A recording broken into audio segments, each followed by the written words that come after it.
السلام علیکم، میں ہوں لالہ رخ، پروگرام ہے وائس آف ریزن۔ ہمارے آج کے مہمان ہیں لیفٹیننٹ جنرل ریٹائرڈ نعیم خالد لودھی صاحب۔ جنرل صاحب، اس وقت ہمارے ملک کے حالات سیاسی اور معاشی دونوں انتہائی سنگین صورتحال کا شکار ہیں۔ آپ یہ بتائیے کہ ہمارے ملک کے جو ذمہ دار ادارے ہیں، کیا ان کو بھی یہ احساس ہے کہ اس وقت ایسا کیا ہونا چاہیے کہ ملک کو اس صورتحال سے نکالا جا سکے؟ جی بہت شکریہ، بسم اللہ الرحمن الرحیم۔ پہلی بات تو یہ کہ میرے خیال ہر باشعور پاکستانی اور جس کو بھی ہمدردی ہے پاکستان سے، وہ اس بات پر کا تو قائل ہے جو آپ نے بات کی ہے کہ انتشار ہے، سیاسی بھی ہے، معاشی بھی ہے، اس کی وجہ سے پھر اور مسائل بھی پیدا ہوتے ہیں، گورننس کے ایشوز اور وہ سب کچھ۔ اور یہ بات تو بالکل میرے خیال میں مجھے یقین ہے کہ تمام جو مقتدر ادارے ہیں وہ اس بات سے آگاہ ہیں صورتحال سے۔ صرف اگر کوئی فرق ہوگا تو یہ ہوگا کہ صورتحال سے نکلنے کا طریقہ کار کیا ہے۔ میں اپنی رائے دے دیتا ہوں۔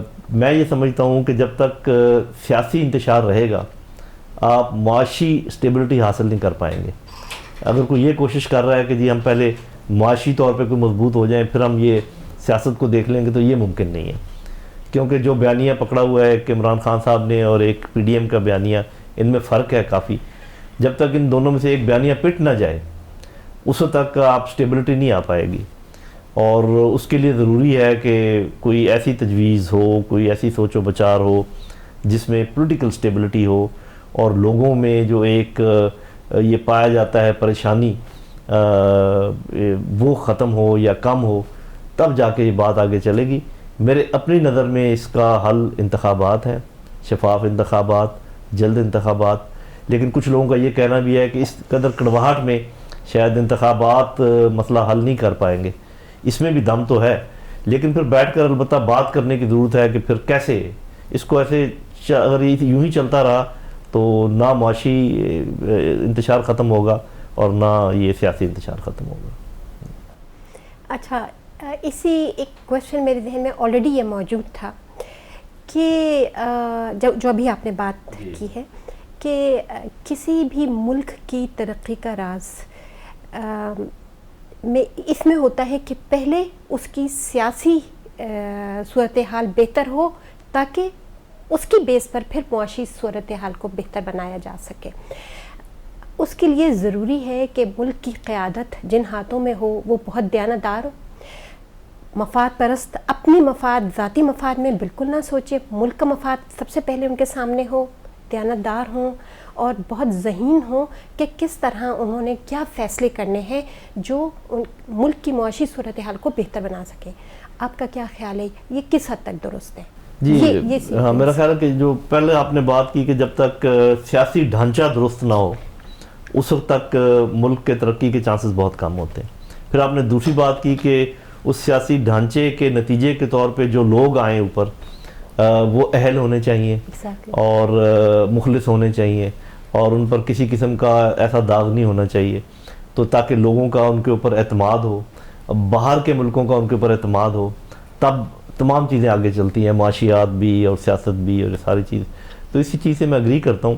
لیکن ابھی جو پرابلم ہو گیا وہ یہ ہے کہ دیکھیں جو عوام ہے ان کے سامنے بہت ساری چیزیں نہیں ہوتی، وہ ان کے سامنے ایک پرسنالٹی ہوتی ہے، جو بظاہر چیزیں نظر آتی ہیں وہ ہوتی ہیں، اور یہ فیصلہ کس نے کرنا ہے کہ کون ایماندار ہے کون ایماندار نہیں ہے، تو صاف ظاہر ہے کہ ہم جنرلی یہ سمجھتے ہیں کہ عدالتیں یہ فیصلے کرتی ہیں۔ جب عدالتیں فیصلے کرتی ہیں تو پولیٹیکل پارٹیز کہتی ہیں کہ نہیں عوام فیصلہ کریں گے۔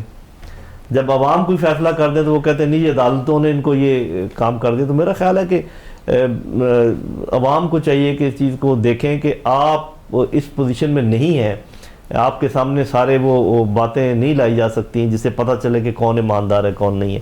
تو اپنی عدالتوں پہ یقین کریں۔ جن لوگوں کو عدالتوں نے فرد جرم عائد کر کے مجرم قرار دیا ہے، اگر انہی کو آپ دوبارہ لا کے اپنے سر پہ بٹھانا چاہیں تو پھر عوام کی مرضی ہے۔ اس کا مطلب دیکھتے بوجھتے اگر آپ مکھی منہ میں ڈالنا چاہیں تو پھر کیا روکا جاتا؟ تو جمہوریت کا حسن ہے یا جمہوریت کی یہ خوبصورتی ہے کہ عوام وہ فیصلے بھی کرتے ہیں یا کہا جاتا ہے کہ وہ کریں جن کے بارے میں ان کو کوئی معلومات نہیں ہے، کہ آپ کو کسی کا معلوم ہونا چاہیے کہ اس کی کوالیفیکیشن کیا ہے، یہ اپنے طور طریقوں میں برتاؤ میں کتنا ایماندار ہے، یہ ساری چیزیں بہت مشکل ہے کہ عوام کے سامنے ہے. لیکن پھر جمہوریت کہتے ہیں جی عوام بیسٹ جج ہیں. میرے اپنے خیال میں یہ صرف عوام کے بس کی بات نہیں ہے کہ وہ پتہ لگا سکیں کہ کون کتنا اچھا ہے یا برا ہے. اس کے اندر اداروں کا، لیکن اداروں کا خود پھر ایماندار ہونا بھی ضروری ہے. جیسے اب نیب ہے، آپ بھی جانتی ہیں، میں بھی جانتا ہوں کہ اس کو استعمال کیا جاتا ہے. اسی وجہ سے سارا پرابلم کھڑا ہوا ہے کہ عدالتیں تھوڑی سی ان کے اوپر لوگوں کے شکوک و شبہات پیدا ہوئے ہیں.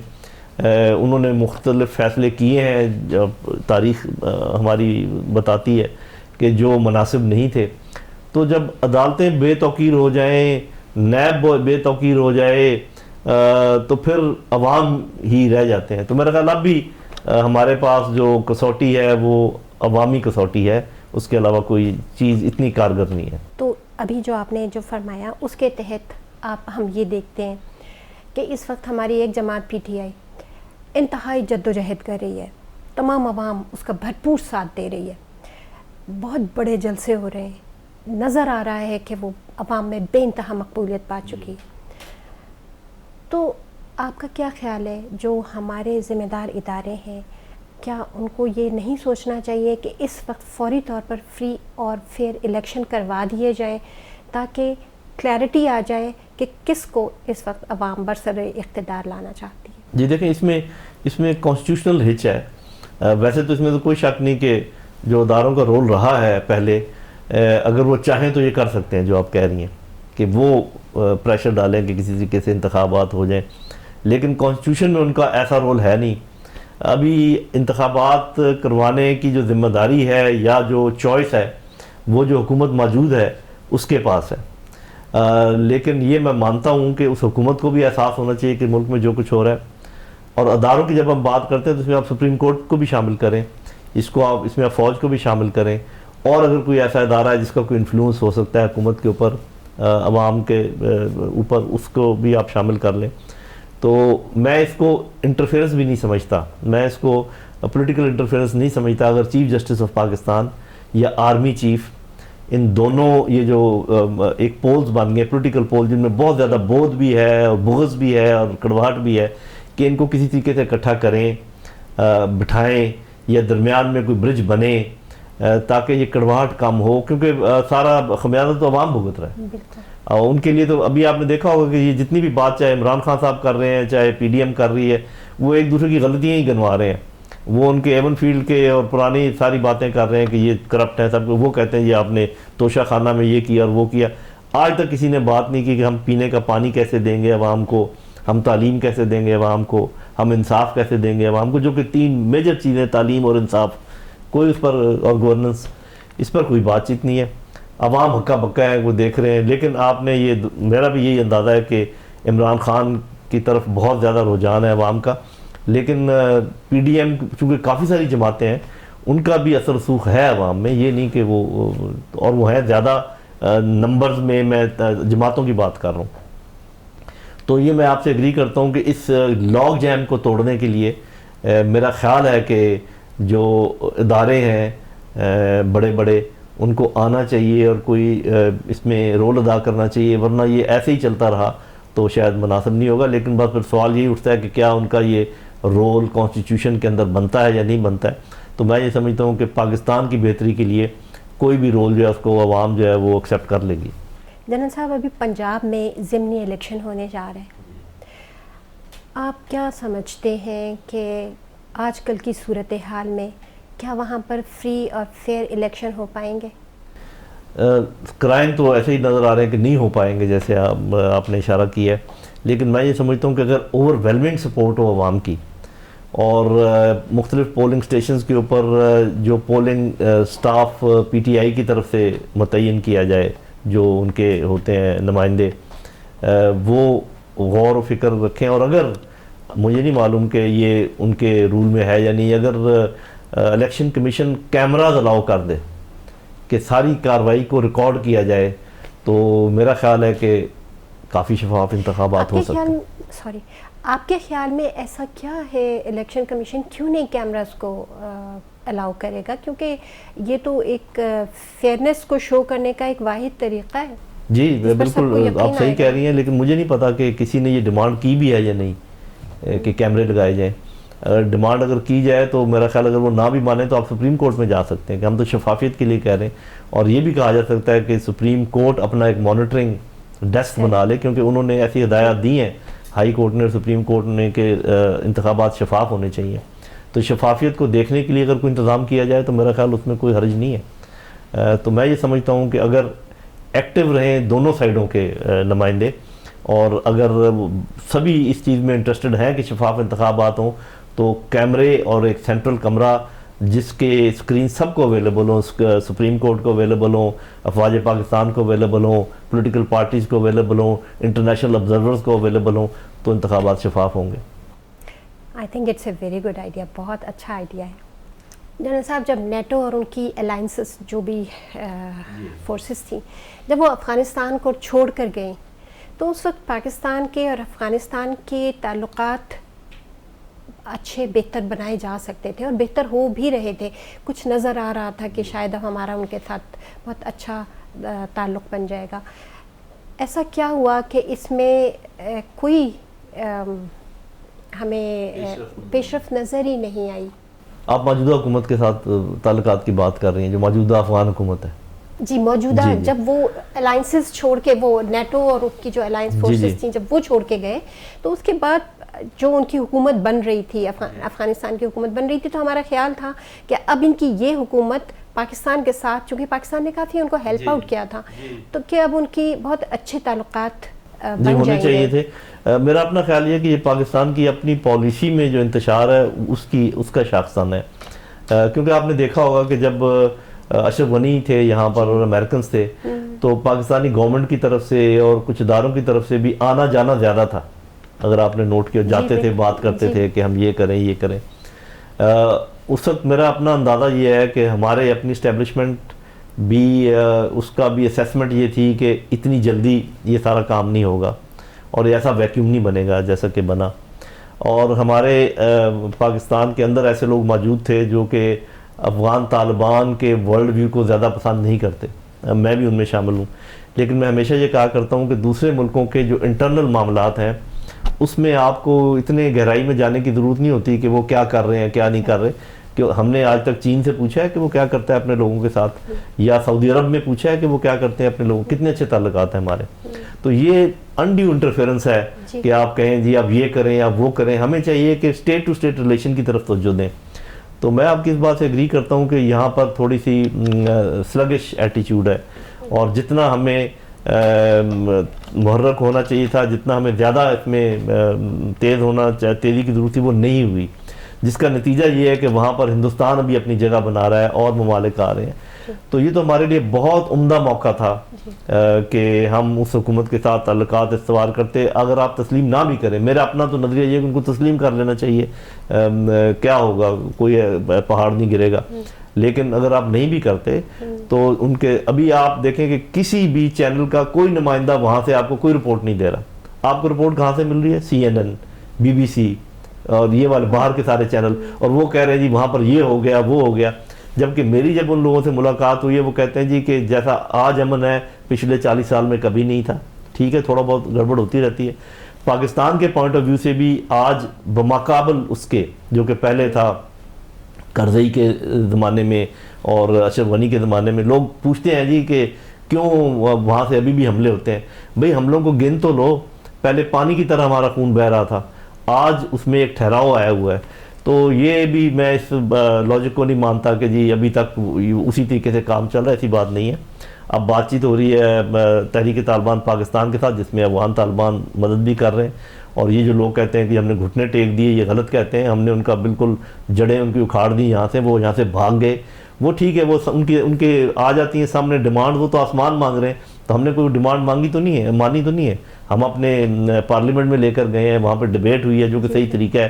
ایک اونرشپ ہونی چاہیے, پولیٹیکل اونرشپ. تو ایسے اگر آگے چلیں تو بڑا اچھی بات ہے. لیکن جو پیپل ٹو پیپل ریلیشنز ہیں, جو میڈیا کے ریلیشنز ہیں, جو اکنامک ریلیشنز ہیں, یونیورسٹیز کالجز کے طلبہ اور ٹریڈ, میرا خیال وہ جس طریقے سے ہونی چاہیے اس طریقے سے نہیں ہے. اب اس میں کس کی کوتاہی ہے وہ پھر الگ لمبی بحث ہوگی. تو بس میں اتنا کہوں گا کہ بہت کچھ اس میں کرنے کی ضرورت ہے. جیسا آپ نے کہا